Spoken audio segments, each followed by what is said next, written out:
한 주를 시작하는 한눈에 쏙 들어오는 이슈들. 주간 이슈 브리핑. 네, 음악과 감동과 감성도 함께하고 있는 독특한 주간 이슈 브리핑 코너. 오늘도 사회학자 정은정 작가 연결해서 이야기 들어보겠습니다. 안녕하십니까? 네, 안녕하세요. 앞서 저희가 퀴즈를 하나 내드리거든요, 늘. 근데 조금 보기가 어려워요. 너무 국제 경제 관련된 부분이라 제가 1번 두바이유, 2번 뭘 봐유 이렇게 해드렸는데 혹시 정은정 작가님이 충청권에서 오래 거주하시거나 거기 고향이시거나 그러지 않습니까? 예, 제가 충주 출신입니다. 제가 보기엔 멀바유네요. 예, 그러면 저희가 공정하게 하기 위해서 충청 본토 발음으로 두 가지 보기를 내드립니다. 한번 부탁드리겠습니다. 1번 두바이유, 2번 뭘 봐유인데요. 한번 부탁드립니다. 예, 1번 두바이유, 2번 멀바유. 네, 아유 정말 한국적인 게 오늘의 오답이고요. 아닌 걸 정답으로 골라주시면 됩니다. 자, 그러면 오늘도 음악 마중곡으로 먼저 이슈 만나볼 텐데요. 준비한 음악 첫 번째 곡 들려주시죠. 친구들은 지금쯤 어디에 있을까? 축 처진 어깨를 하고 교실에 있을까? 네, 이 노래 혹시 들어보셨나요? 아, 예, 많이 좋아하는 노래기도 하고요. 예, 들을 때마다 울컥하죠. 그렇죠. 루시드 폴입니다. 화학 박사 출신이시고 안테나 소속이죠. 이분이 부르는 아직 있다라는 세월호를 추모하는 노래인데 가사 방금도 들어보셨겠지만 친구들은 어디 있을까라고 묻는 이 화자는 사실 세월호 참사로 희생된 아이의 목소리죠. 자, 세월호 참사 10주기예요. 네, 그렇습니다. 벌써 10주기네요. 전국 각지에서 지금 추모 문화제가 준비가 됐고 지난 주말에도 열렸고요. 여전히 아픔이 가시지 않고 이게 과연 가실 수 있는 아픔인가 모르겠어요. 네. 지금 교원단체를 비롯해서 추모 성명이 발표가 되고 있는데 그중에 하나만 소개시켜드리고 싶은데요. 네. 강원특별자치도 교총에서 사랑하는 제자의 안전과 생명보다 더 소중한 것은 없다면서 안전한 학교 만들기와 이런 제자 사랑 실천을 위해 더 노력하겠다라는 그 다진 성명서를 보았는데 네. 그 또 좀 보수적인 조직으로 알려져 있잖아요. 네. 그런데도 정부에게 법과 제도 개선도 촉구하는 한편 우리 사회를 향해서도 이런 공동체 인식이 붕괴되고 안전 불감증 이런 문제에 대해서 좀 성찰하자라고 이렇게 촉구를 했네요. 예, 세월호 아이들의 생명을 안타까워하는데 진보 보수가 없죠. 그런데 이걸 되돌아볼 때마다 드는 생각이 왜 구하지 못했는가였잖아요. 구할 수 있지 않았을까 때문에 괴로워했는데 이게 결국 우리 사회의 모든 부끄러움을 대변하는 것 같기도 했습니다. 네, 불법 선박이 이렇게 개조가 됐고, 그리고 화물이 과적되었고, 또 조타 실수, 무엇보다 이 어린 학생들을 남겨둔 채 선장과 일부 승무원들이 먼저 빠져나왔잖아요. 네네. 이거는 원칙이 무시된 그 대한민국의 모습이라고도 할 수 있고, 결정적으로 이 구조의 책임이 있는 정부의 책임 방기 문제, 여전히 10년이 지나도록 지적하지 않을 수가 없네요. 예. 자, 여러 가지 4.16 연대도 이제 출범해서 10년이 되어 가고 있는데 여러 가지 내용을 좀 분석하고 또 얘기도 했죠. 네, 4.16 연대가 지난 12일에 사회적 참사 특별조사위원회 보통 사참이라고 합니다. 네. 이 사참위에서 권고를 이행하라고 12개 분야별로 이렇게 내린 그 요약본이 있거든요. 네네. 그러니까 81개의 후속 조치를 권고를 했는데 이 권고 이행 상황이 매우 미흡한 것으로 나타났습니다. 네. 예, 그리고 가장 이게 지금 이 사참위에 들어가 있는 것이 가습기 살균제 참사와 세월호 참사가 그렇죠. 주요 의제인데요. 무엇보다 책임자 처벌이 너무나 미진하고 미지수라는 점을 가장 크게 강조하고 있습니다. 예, 그 책임에 대한 무거운 결과물입니다. 처벌은. 그런데 이제 지금 세월호 관련된 책임 또 그 관련해서 처벌을 받았던 분들 사면 복권됐잖아요.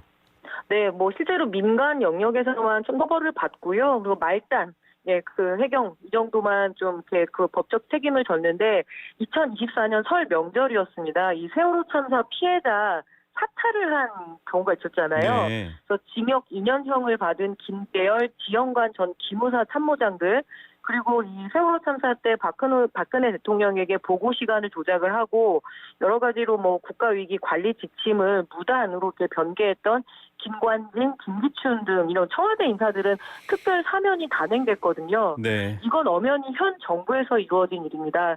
현 정부가 이 세월호 참사를 보는 관점이기도 하겠죠. 예. 자, 이 부분에 대해서 또다시 국민들의 신뢰를 얻어서 또 조치를 취해야 될 부분들도 저희가 기대해 보겠고요. 그다음에는 당시에 사실 전국 각지에 있는 사람들이 진도로 내려갔거든요. 유가족들을 네네. 도우신 분들도 있고 여러 가지 뭐 하다못해 생수를 날라주시는 분들도 있었는데 잠수복을 입고 구조 현장에 같이 들어간 분이 있어요. 사실 이분들의 위치와 처우가 굉장히 뭐랄까요? 애매한 상황이었는데 이분들에 대한 보상이나 치료 이런 것들은 어떻게 됐습니까? 예, 뭐 민간 잠수사들이라고 하죠. 정말 생계를 포기하고 이렇게 구조에 매달렸었는데 이 트라우마라는 것이 바로 드러나는 것이 아니라 보통 18개월이 지나고 난 다음에 이렇게 진단하는 것이 원칙이라고 합니다. 네.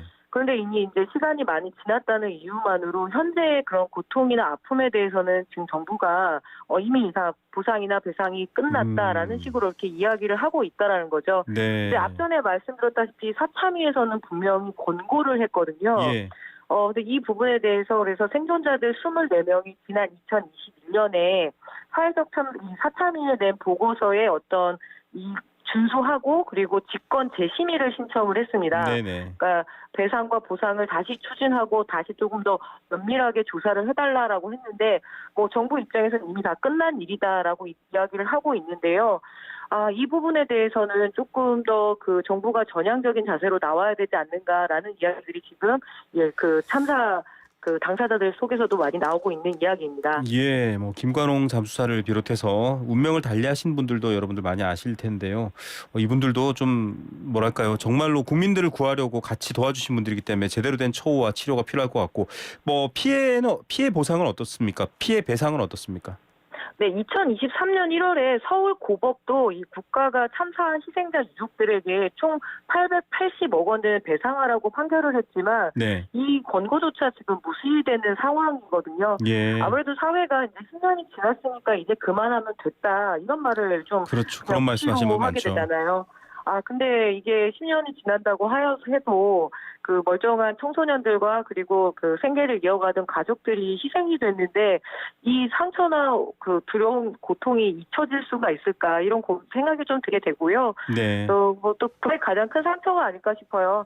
네. 전쟁에서 죽었느냐. 근데 가장 큰 문제죠. 전쟁 상황이 아닌데도 이렇게 300명이 넘는 목숨들을 한순간에. 잃었다는 것이 더 비참한 일이죠. 그래서 이 부분들이 잘 해결되지 않았기 때문에 결국은 또 오성역 참사나 12구 이런 이태원 참사가 이어지지 않았나.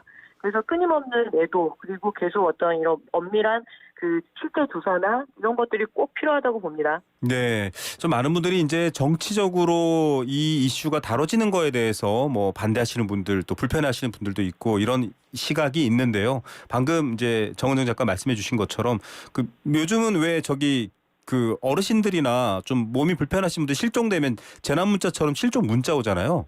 네네. 그게 사실 미국의 엠버 경보를 따라한 건데. 이 엠버는 아이 이름입니다. 텍사스 엘링턴에서 1996년에 납치 살해된 9살 소녀 이름인데 왜 그 불편한데 계속 그 이야기를 하고 결국은 제도화 시킬까요? 다시 일어나지 않게 하겠다는 말인데 그렇게 좀 정치적인 뭐랄까요 지지를 떠나서 다시는 이런 일이 또 다시는 일어나지 않게라는 관점 정은정 작가 지적해 주신 것처럼 기억하시면 좋겠습니다. 자, 두 번째 이슈 분위기 조금 바꿔서 음악부터 들어보죠.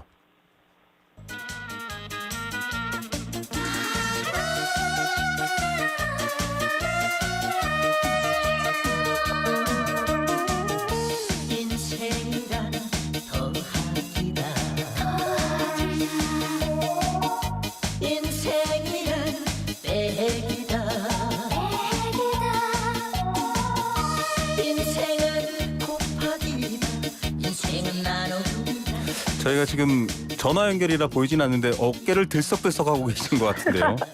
어제 이게 막 사이키 조명이 돌 것 같은데요. 예, 네. 자, 뭐 진성의 더하기 빼기 곱하기 나누기라는 노래인데 진성 이분 뭐 요새 많은 분들이 좋아하잖아요. 자, 그런데 이 더하기 빼기 곱하기 나누기 뭐 그냥 아이들이 공부할 때 배우면 너무 좋은데 국가 살림에서 이 얘기를 해야 되는데 빼기 얘기가 나왔습니다. 마이너스 얘기가 나왔습니다. 어떤 얘기죠? 네, 선거 끝나자 이 정부가 재정 운용에 대한 성적표를 제출을 했지요. 네. 이제 선거 전에 원래 나왔어야 됐는데 이 문제가 좀 있었습니다. 어찌됐든 4월 11일에 발표가 됐는데 생각보다 더 최악의 성적표였고 네. 빼기만 있었던 성적표였네요. 이 정부의 계획대로 70조 원 이상의 지출을 줄였으면 재정 건전성이 당연히 확보가 됐어야 되는데 실질적인 이 나라 살림 상태를 보여주는 이번에 관리 재정 지수를 보니까 네. 90조 원 가까이 적자가 났습니다. 네. 그럼 적자가 났으면 당연히 급전을 끌어다 써야 되잖아요. 네. 그래서 이렇게 우리 직장인들처럼 정부도 마이너스 통장, 즉 마통을 한국은행에다가 끌어다 네. 썼는데 문제는 이 마통이 굉장히 많이 가져다 썼다는 것이 문제겠죠. 예. 물론 이제 4월 11일 발표를 두고 원래 4월 10일까지 발표하도록 돼 있는데 그날이 총선일이기 때문에 다음 날 발표했다라고 보시는 분들도 있고 일부러 좀 지나서 했다라고 또 하시는 분들도 있습니다. 자, 마통은 뭐의 줄임말이죠? 예, 마이너스 통장에 이제 빼기 통장인 거죠. 네. 마통은 마음의 통증의 줄임말. 볼 때마다 마음이 아프다고. 예. 자, 그런 우스갯소리를 할 정도인데 정부도 마통을 쓰는군요. 예, 정부가 이 세수 부족분을 메우기 위해서 한국은행으로부터 급하게 이제 돈을 빌려다 쓰는 건데요. 말 그대로 진짜 이게 마이너스 통장이네요. 네. 네, 이게 무려 117조 원에 달하고요. 네. 그래서 거기에 해당하는 이자가 1,506억 원이라고 해서 역대 최대치를 기록했다고 합니다. 예. 이게 일시 대출금이 이런 코로나19 확산될 때 긴급하게 지출을 해야 되잖아요. 예. 2020년에 대출액이 그때 102조 9,130억 원이었다고 하는데 이번에는 코로나 사태가 끝났음에도 불구하고 역대 117조 원. 최대치로 이렇게 마통을 썼다라는 것은 결국에는 이 재정 계산을 좀 제대로, 그러니까 더하기 빼기를 좀 제대로 못한 거 아니냐, 이런 이제 날카로운 지적들이 지금 쏟아져 나오고 있는데요. 네, 이자가 1,506억 원. 네. 뭐 이자 많다고 힘들어하는 소리 못할 것 같은데 이게 보니까 다 못 갚고, 그러니까 올해 다 못 갚고 넘긴 돈도 있는데 그것도 11년 만에 가장 많다고요. 네, 그렇습니다. 지금 일시 대출금 잔액이 4조 원으로 집계가 됐는데요. 이거는 2012년, 한 12년 전쯤에 그때 5조 1천억 원을 갚지 못했었다고 합니다. 네. 그 이후 11년 만에 가장 많은 규모의 이 잔액을 갚지 못한 그런 상황인 거고, 이거는 결국에는 세입, 그러니까 즉 세금이 부족해서 재원을 급히 쓸어다 이렇게 쓴 일이 많았다라는 네. 뜻으로 해석을 해야 되거든요. 그렇죠. 지금 정부가 일단은 뭐 작은 정부를 지향합니다. 세금을 적게 걷고 대신 민간에서 알아서 해라. 이런 걸 지향하는 정부다 보니까 세금을 많이 줄였죠. 뭐 여러 가지 정치적 논란까지 거기에 있었습니다만 이러면 사실은 국가가 써야 될 돈을 못 쓰면 되게 위험한 상황이잖아요. 네, 지금 정부가 발표한 87조 원 적자도 여러 가지로 좀 해석을 좀 해봐야 되는데요. 이는 코로나 시기를 빼고 나면은 외환위기였던 1998년 이후 가장 높은 그 액수라고 합니다. 네. 국가 채무도 많이 줄였을 거라고 생각했지만 무려 1,126조 원을 기록을 해서 네. 현재 국내 총생산 대비 국가 채무 비율이 사상 처음으로 50%를 넘은 상황이라고 하니까 세금은 세금대로 많이 걷지 못했고 또 대출은 또 대출대로 갚지 못한 이런 상황이니까 아무래도 여러 가지로 어려움이 이중으로 지금 가해지고 있는 거죠. 예, 뭐 급격히 또 R&D 예산 얘기도 있었고요. 사칙연산, 저는 수학을 잘 못했던 사람이지만 얘기를 들면 빼기는 분노를 자아내지만 차라리 나누기는 오히려 괜찮습니다. 두 개밖에 네. 없는데 우리 반반 나누자와 하나 빼자는 다르죠. 좀 잘 사칙연산이 됐으면 좋겠고요. 나라 살림. 세 번째 이슈 노래로 만나보겠습니다. 어두운 불빛 아래 촛불 하나 와인잔에 담긴 약속 하나 네. 아주 뭐랄까요, 핑크핑크 부드러운 노래인데 이 곡을 딱 부르면 아마 정은정 작가님이나 저는 쿨 이렇게 얘기할 텐데 네. 요즘 젊은 MZ세대들한테 부르면 슬기로운 의사생활, 스의생 이렇게 얘기할 것 같습니다. 이 노래는 아실 것 같은데 자, 이 드라마 속의 풍경처럼 병원이나 의사들이 좀 평화롭게 환자를 걱정했으면 좋겠는데 총선 끝나고도 여전히 안 그렇습니다. 네, 뭐 슬기로운 의사생활이 정말 판타지 드라마였나 이런 생각이 드는데요. 그러니까요. 네, 선거가 끝나고도 의정 갈등이 끝나지 않고 있네요. 오늘입니다. 전공의 1,300명이 박민수 보건복지부 2차관을 직권 남용 등의 혐의로 고소할 방침이라고 네. 밝혔는데요. 결국에는 이렇게 서로 고소장, 고발장을 난무하는 그런 상황까지 벌어지게 생겼네요. 예, 지금 비상 상황인데 중대본에서 늘 뭐 브리핑했는데 회의만 하고 브리핑은 안 한 거죠, 오늘?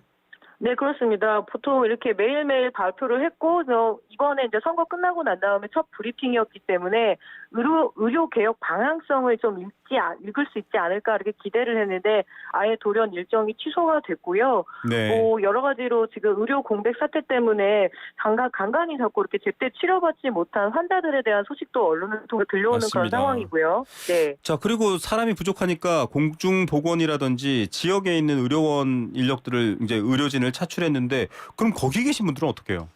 네, 매우 열악하잖아요. 농어촌은 고령화돼 있고 그리고 워낙 병원도 부족하다 보니까요. 네. 근데 이 공중보건의가 지금 긴급하게 수도권으로 빠져나온 거죠. 네. 무려 413명의 공보의와 군의관 등이 이렇게 대도시 병원들에 투입이 됐습니다. 네. 물론 정부는 워낙 이 농촌에는 긴급한 환자들보다는 만성 질환자들의 어떤 치료가 필요해서 긴급성이 떨어진다라고 이야기는 하고 있지만 이 고령의 농촌 주민들께서 너무나 많은 약을 한꺼번에 맞습니다. 처방받게 되면은 복약의 문제가 생길 수 위험하죠. 있고요. 네. 예, 또 농번기가 다가오기 때문에 지금 사고 위험이 높습니다. 네. 안 그래도 이 지금 의료 파업의 명분이 지역 의료를 강화하고 공공 의료를 서로 잘 강화할 수 있다라는 그런 명분인데, 예, 농촌은 오히려 지금 더 그나마 공보위마저 빠져나간 맞습니다. 이런 상황들을 누가 해명할 수 있을까요? 네. 칼자루를 쥔 쪽에서 빨리 대승적으로 해결해야 될 것 같고요. 의사분들도 언제든 돌아올 수 있는 준비를 좀 해야 될 것 같습니다. 네 번째 이슈로 넘어가 보시죠. 익숙한 노래입니다. 우리의 소원은 통일. 이 노래는 뭐 네. 남과 북 모두가 아는데 들국화의 목소리로 오늘 우리의 소원은 통일인데 왜냐하면 이제 통일이라는 말을 북한에서는 잘 안 해요. 최근에 많이 보도가 됐지 않습니까? 그럼 이제 이 노래도 같이 안 부르게 되는 겁니다. 이 노래는 계속 통일이 들어가거든요. 네네. 북한이 많이 바뀌고 있네요. 네, 그렇습니다. 김일성 생일 축제, 보통 태양절이라고 맞아요. 이렇게 뭐 이야기를 대대적인 많이 행사를 하거든요. 했죠. 네, 4월 15일 바로 오늘입니다. 김일성 주석의 그 생일이거든요. 네. 112주년입니다. 112분 살아 있었으면 112살이네요. 예, 근데 과연 굉장히 큰 행사이기도 하고 북한에서는 큰 명절이기도 합니다. 그래서 네. 태양절이라고 주로 말을 써왔는데 예년과 달리 그 행사는 그냥 그대로 치렀지만 네. 이상하게 뭐 태양절 요리 축전은 그냥 전국 요리 축전으로 그리고 이런 태양절이라기보다는 4월 명절이라는 말을 쓰게 되면서 이 부분에 대해서 지금 북한 전문가들과 통일 당국이 좀 예의주시하고 있다고 합니다. 그러니까요. 서로 통일해서 한 나라로 만들자라고 하면서 전쟁했는데 이제 딴 나라라고 하니까 중동 상황도 그렇고 좀 걱정돼요. 다시 봐야 될 것 같은데요. 네, 김정은 북한 국무위원장이 이제 선대의 그런 어떤 통일이나 그리고 대남 정책에 대해서 손절이라고 하죠. 네. 그리고 딱 끊고 자기만의 굉장히 호전적인 방식으로 나아가려고 하는 건 아닌가. 이게 가장 우려스러운 거죠. 그렇습니다. 또 중국과 러시아와 뭉쳐져 있기 때문에 우리도 지금 뭐 이스라엘 중동 상황 멀리만 바라볼 수는 없을 것 같습니다. 한국도 좀 예의 주셔야 되겠죠? 네, 그렇습니다. 네. 자, 마지막 이슈 짧게 음악 듣고 전해드리겠습니다. 나의 낡은 오토바이는 붕붕붕 골목길을 질주하는 네, 자 좋아서 하는 밴드의 신문 배달이라는 곡인데요. 저는 초등학교 6학년 때부터 신문 배달 새벽에 해봤거든요. 정말 일어나는 게 정말 최강의 미션입니다. 그 새벽 3시, 4시에 일어나야 되는데 정은정 작가님 해보셨습니까? 아니요, 저는 신문 배달 안 해보고 보통 이제 호프집 아르바이트도 많이 네, 했습니다. 좀 어른이 돼서 네. 신문 배달도 어렵거든요. 막 3층에도 던져 넣어야 되고 굉장히 기술이 필요한데 자 이제는 새벽 배달하면 대명사가 신문이 아닙니다. 쿠팡이 됐는데 이분들 회원 요금 올린다고 지금 난리예요. 예, 무료 로켓 배송 이용을 하려면은 그전에 4,990원의 유료 회원을 보통 와우 회원이라고 하는데요. 네. 예, 이 멤버십 요금을 8월부터 그러니까 기존에 가입돼 있던 그 회원에 한해서 8,388원. 와. 그러니까 거의 8,000원 정도로 올린다고 이렇게 생각을 네. 하시면 될 것 같아요. 그러니까 5,000원에서 18,000원으로 무려 58.1% 정도 인상률이 있다고 하니까 네. 연간 10만 원 정도의 유료 회원비인 거죠. 그래서 상당한 부담이 증가하지 않을까 이런 생각이 아니 드네요. 지금 뭐 중국발 알리 테무 뭐 광고도 어마어마하고요. 미국 슈퍼볼에도 광고할 정도인데 뭐 무료로 중국에서 막 날라오고 뭐 이런 상황인데 오히려 쿠팡은 회원 요금을 올리면 그럼 고객들 부담도 커지고 좀 반발이 있을 것 같아요. 예, 이게 잡힌 물고기라고 하죠. 지난번 한번 이렇게 그 유료 회원, 그러니까 유료비를 올렸을 때 많이 빠져나가지 않고 결국엔 있더라라는 경험을 좀 하게 된 것 같습니다. 네. 예, 지난 10년간 이 누적 적자가 쿠팡이 6조 원 이상이었습니다. 아. 그리고 겨우 영업이익률을 내긴 했지만 이게 1.9%에 불과하기 때문에 네. 결국엔 이 수익성 개선은 이렇게 회원들에게 전가하고 있는 거 아니냐. 그리고 이미 자영업자들 같은 경우에는 쿠팡 유료 회원이 아니면은 장사를 할 수 없다라는 그렇죠. 말이 있을 정도거든요. 그러니까 어차피 도망가지 못할 거다. 수익 개선 이렇게 이뤄내겠다라는 그런 의도 아니냐면서 여기저기에서 지금 비판이 쏟아지고 있죠. 네, 1년에 약 10만 원 가까이 회비를 내야 되는데 이렇게 생각하면 또 많은 고객들이 그 편의성과 돈을 따질 수도 있고요. 또 하나는 저렴하게 시장 지배적으로 경쟁자 다 물리친 다음에 이제는 돈 올리겠다? 이것도 국민들이 가만히 볼까요? 어떻게 결정되는지 잘 봐야 될 것 같습니다. 정은정 작가는 변함없이 월요일 오후 3시 반에 배송 늦지 않게 와주시길 바라겠고요. 오늘 소식은 네. 여기까지 들게요. 감사합니다. 네, 감사합니다. 사회학자 정은정 작가였습니다.